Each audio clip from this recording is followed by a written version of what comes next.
రాముని పేరు చెప్పి రాజకీయం చేస్తారు. దేవుళ్ళు గుళ్ళ పేరు చెప్పుకొని ఓట్లొల్లేసుకుంటారు అని కమలం పార్టీ మీద మస్తుగా గులుగుతుంటారు కదా కడమ పాటోళ్ళు. ఆళ్ళనేది గట్లనే ఉంటది. ఈళ్ళు చేసేది గిట్లనే ఉంటది.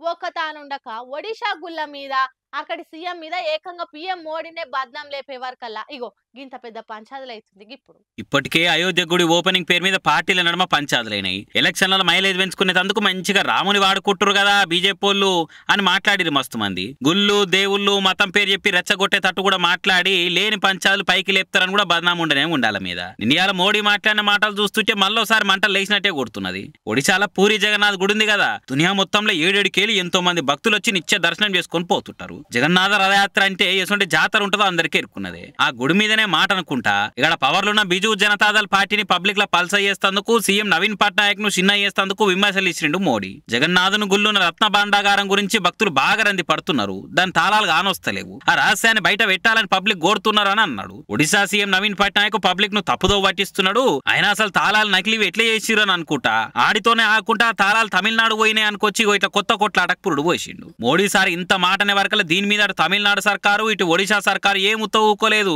అంటే అన్నడేమోతి ఆయన వచ్చి ఏదో అంటే మేమెందుకు జవాబు చెప్పాలి అని 2 రాష్ట్రాల సీఎంలు లైట్ తీసుకోలేదు. తమిళనాడు సీఎం స్టాలిన్ తగ్గేది లేదని గట్టిగానే అరుచుకున్నాడు. మోడీ సార్కు తమిళోళ్ళు అంటే ఎందుకు అంత ద్వేషమో అర్థమైతలేదు. తమిళోళ్ళు ఒడిశా గుళ్ళ సంపద దోసుకుంటారని బదనాం చేసి బట్టగాల్చి మీదేసి రాష్ట్రాలను రపరప పెట్టాలని చూస్తున్నాడు. ఓ ప్రధానిని అన్న సోయి కూడా మర్చిపోయి ఇట్లా రోజుకింత దిగజారి మాట్లాడు మంచిది కాదు అని ఎక్స్లో రాసుకొచ్చిండు కూడా. ఇంకో దిక్కు ఒడిశా సీఎం నవీన్ పట్నాయక్ కూడా ఎక్స్లో అరుచుకున్నాడు. కోట్ల మంది భక్తుల నమ్మకాన్ని భక్తిని అవమానించినట్టు మాట్లాడిన మోడీ సారు ఇది మంచి పద్ధతి కాదు అని అనుకొచ్చిండు.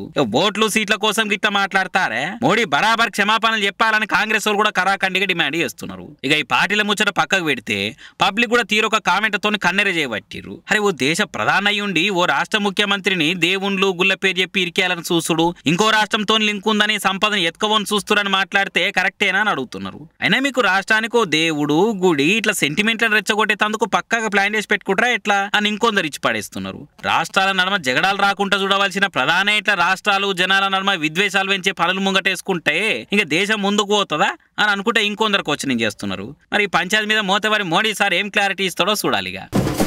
ఇన్నొద్దులు ప్రచారాలు సభలు అనుకుంటా బిజీగా ఉన్న సీఎం రేవంత్ సారు ఇప్పుడిప్పుడే జర పానం యథార్థం చేసుకుని రిలీఫ్ అవుతుండు.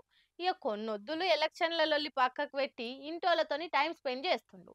పనిలే పని మన్వన్ పుట్టెంటికలు తీపిద్దామని స్పెషల్ విమానం ఎక్కి 7 కొండలేం కన్నా తానికి పోయిండు.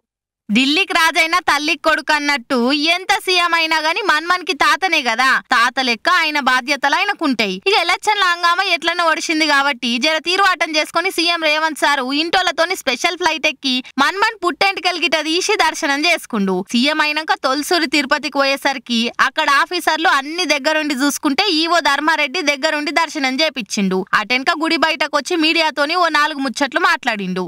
2 రాష్ట్రాల సత్సంబంధాలు కొనసాగాలని, 2 రాష్ట్రాల అభివృద్ధి పదం వైపు నడవాలని, ఆంధ్రప్రదేశ్లో ఏర్పడబోయే ప్రభుత్వము ఆ రాష్ట్ర ముఖ్యమంత్రితో తెలంగాణ ముఖ్యమంత్రిగా సత్సంబంధాలతో సమస్యలను అన్నిటిని కూడా పరిష్కరించుకొని కలిసికట్టుగా నడిచి 2 రాష్ట్రాలు అభివృద్ధి పదం వైపు నడిపించే విధంగా ఒకరికి ఒకరు సహకరించుకొని ముందుకు వెళ్ళాలని ఆకాంక్షించను.